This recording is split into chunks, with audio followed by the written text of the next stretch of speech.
Dear students, today we will discuss a topic, the concept of potential energy curve for bonding and anti-bonding molecular orbitals. हम आपको spectroscopy topic पढ़ा रहे थे। इसमें आज का हमारा टॉपिक है बंदी और विपरीत बंदी अणु कक्षकों की स्थित ऊर्जा की धारणाएं, उसमें किस प्रकार से अंतर्नाभिक दूरी के साथ परिवर्तन होता है, वो आज हम आपको पढ़ाने जा रहे हैं। हम आपको अल्ट्रावायलेट और विजिबल स्पेक्ट्रोस्कोपी पढ़ा रहे हैं बच्चों, जिसमें हम इलेक्ट्रॉनिक स्पेक्ट्रा कैसे बनता है ये समझा चुके हैं पहले वाले वीडियो में। जब इलेक्ट्रॉनिक ट्रांजिशन होते हैं तो क्या होता है बच्चों, इलेक्ट्रॉन बंदी कक्षक से विपरीत बंदी कक्षक में चले जाते हैं, बॉन्डिंग एमओ से एंटी बॉन्डिंग एमओ में चले जाते हैं। अब जानते हो सब, ये एटॉमिक ऑर्बिटल है, ये मिलकर बंदी कक्षक और विपरीत बंदी कक्षक बनाते हैं। तो जब इलेक्ट्रॉनिक ट्रांजिशन होता है तो इलेक्ट्रॉन बॉन्डिंग एमओ से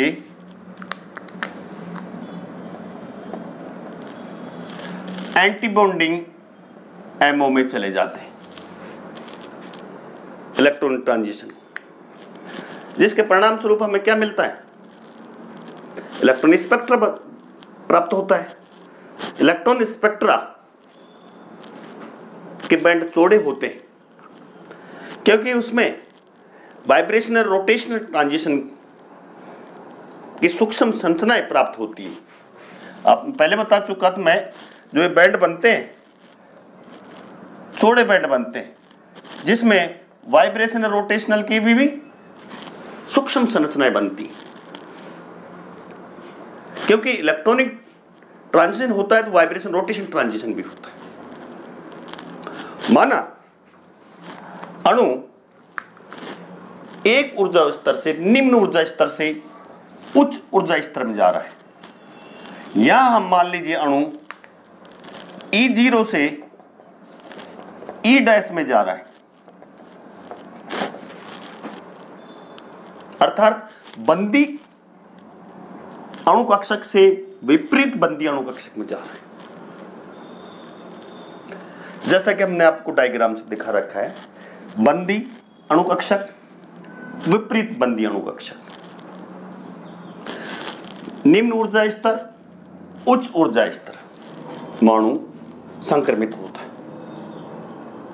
जो आपको ये पूरा डायग्राम दिखाया गया है, ये डायग्राम क्या दर्शाता है, अणु में जो अंतर्नाभिक दूरी के साथ बंदी और विपरीत बंदी अणु कक्षकों की स्थित ऊर्जा में क्या परिवर्तन होता है। इंटरन्यूक्लियस डिस्टेंस के साथ साथ bonding and anti bonding MOs की पोटेंशियल एनर्जी में चेंज, ये डायग्राम दर्शा रहा है। हमने डायग्राम में एक तरफ लिया है इंटरन्यूक्लियर डिस्टेंस, दूसरी तरफ लिखा है पोटेंशियल एनर्जी, स्थित ऊर्जा।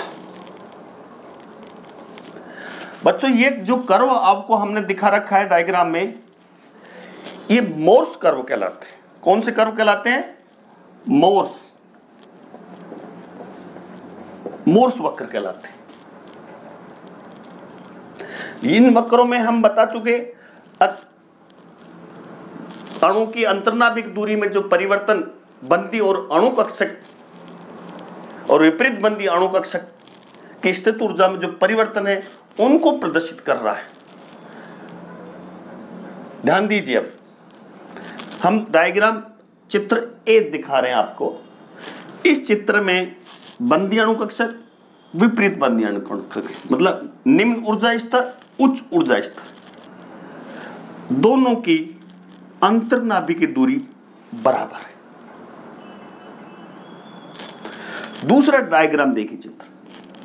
दूसरे डायग्राम में निम्न ऊर्जा स्तर और उच्च ऊर्जा स्तर पर ध्यान दीजिए। उच्च ऊर्जा स्तर थोड़ा सा उधर खिसक रहा है। इसका मतलब यह है उच्च ऊर्जा स्तर के अंतर्नाभिक दूरी निम्न ऊर्जा स्तर से थोड़ी अधिक है। तीसरे डायग्राम पर ध्यान दीजिए आप, इधर देखिए आप सब, उच्च ऊर्जा स्तर थोड़ा ज्यादा उधर है उस साइड में।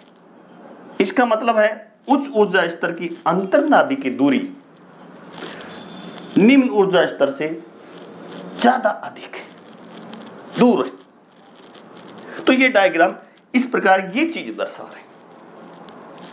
हम जो ये सीधी रेखा दिखाई गई ये इलेक्ट्रॉनिक ट्रांजिशन को दर्शा रहा है, और ये आडी रेखा दिखाई गई नीली स्याही से, ये कंपन ऊर्जा स्तर है, V0, V1, V2, V3 प्रत्येक में ये दिखाया गया है, ये कंपन ऊर्जा स्तर। अब हम इसका एक्सप्लेनेशन करना चाहेंगे। मान लीजिए हम चित्र फर्स्ट पर ध्यान देते हैं, तो फर्स्ट में हम बता चुके उच्च ऊर्जा स्तर की अंतर्नाभिक दूरी और निम्न ऊर्जा स्तर की अंतर्नाभिक दूरी बराबर है। जब अणु में इलेक्ट्रॉन E0 के कंपन ऊर्जा स्तर ν0 से E' के ν=0 कंपन ऊर्जा में संक्रमित होता है, ट्रांजिशन करता है, तो हमें प्रबलतम अवशोषण बैंड प्राप्त होगा। कौन सा? प्रबलतम अवशोषण बैंड दिखाई देगा। मतलब कंपन ऊर्जा स्तर V0 से V0, इसको हम V0 ट्रांजिशन भी कहते हैं, क्योंकि V0 स्क्वायर V0 तो दोनों ऊर्जा स्तरों का ν0 कंपन ऊर्जा स्तर ν0 से कंपन ऊर्जा स्तर ν0 में जा रहा है, इसलिए ये 0 ट्रांजिशन प्रबलतम अवशोषण बैंड देता है। अब चित्र बी पर देखिए। चित्र बी में उच्च ऊर्जा स्तर की अंतर्नाभिक की दूरी निम्न ऊर्जा स्तर से थोड़ी अधिक है। इसमें माना इलेक्ट्रॉन E0 ऊर्जा स्तर के कंपन ऊर्जा स्तर ν0 से E' ऊर्जा स्तर के ν1 में भी जा सकता है, 2 में भी जा सकता है और 3 में भी जा सकता है। अर्थात कंपन ऊर्जा स्तर फर्स्ट में भी जा सकता है, सेकंड में, थर्ड। हमने डायग्राम में आपको ν0 से ν1 में दर्शाया गया है। इस प्रकार के ट्रांजिशन से जो बैंड बनेगा वो 0 ट्रांजिशन से थोड़ा दुर्बल बैंड बनेगा। तो हम यदि हम बैंड की दुर्बलता के बारे में देखें आपको, तो हम एक डायग्राम ध्यान दीजिए। इधर अवशोषणांक,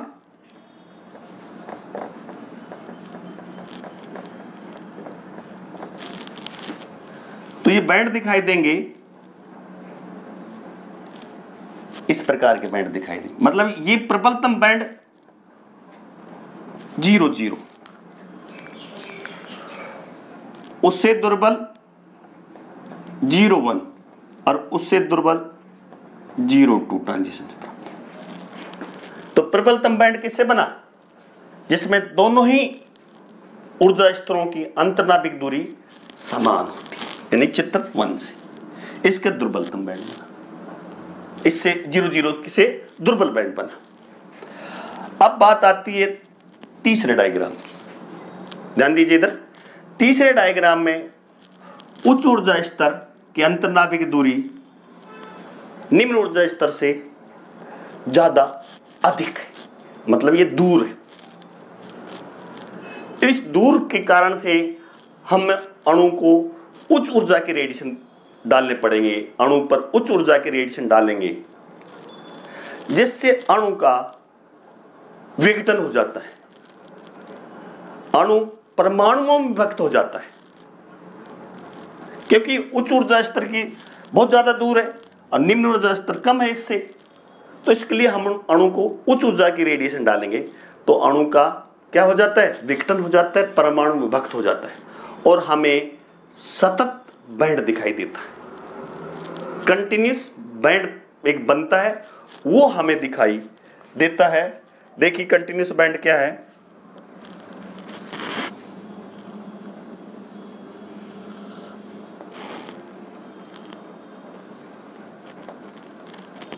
वो इधर तरंग दैर्घ्य और इधर अवशोषणांक।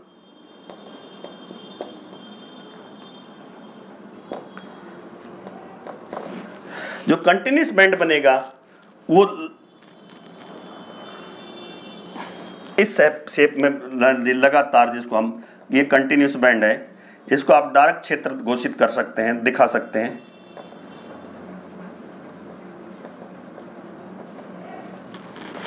सतत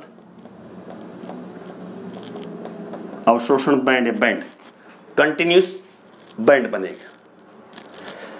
ध्यान दीजिए लास्ट वाले में, क्योंकि उच्च ऊर्जा स्तर अंतर्नाभिक दूरी बहुत ज्यादा है, इसलिए अणु को उत्तेजित करने के लिए, उसके इलेक्ट्रॉनों को उत्तेजित करने के लिए हमें ज्यादा ऊर्जा देनी पड़ेगी, ज्यादा ऊर्जा के रेडिएशन डालने पड़ेंगे, जिससे अणु का विघटन हो जाता है, अर्थात वो परमाणु में विभक्त हो जाता है और हमें एक सतत बैंड दिखाई देता है।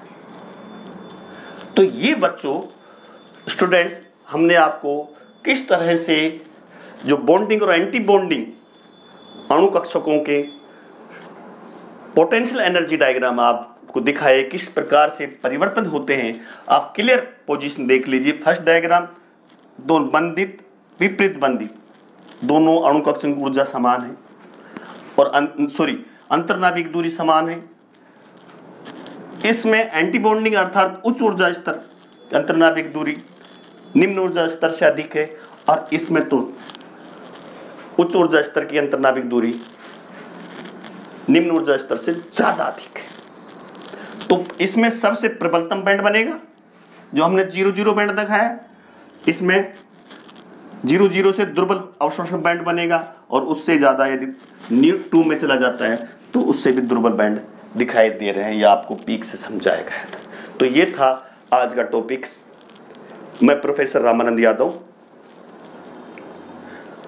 Government RR college Alwar, Rajasthan, department of chemistry. अब यदि आपको केमिस्ट्री समझ में आ रही होगी, यदि नहीं समझ में आ रही तो कोई घबराने वाली बात नहीं, क्योंकि केमिस्ट्री बहुत ही बच्चों, इसको विस्तृत अध्ययन के लिए मोना प्रकाशन अलवर की बुक्स पढ़िए, आपको विस्तृत स्पेक्ट्रोस्कोपी का ज्ञान हो जाएगा। यदि फिर भी कोई समस्या हो तो आप मेरे YouTube चैनल पर जाकर स्टडीशिप विद रामानंद यादव को शेयर कीजिए, सब्सक्राइब कीजिए। Thank you very much. घबराइए नहीं। Best of luck.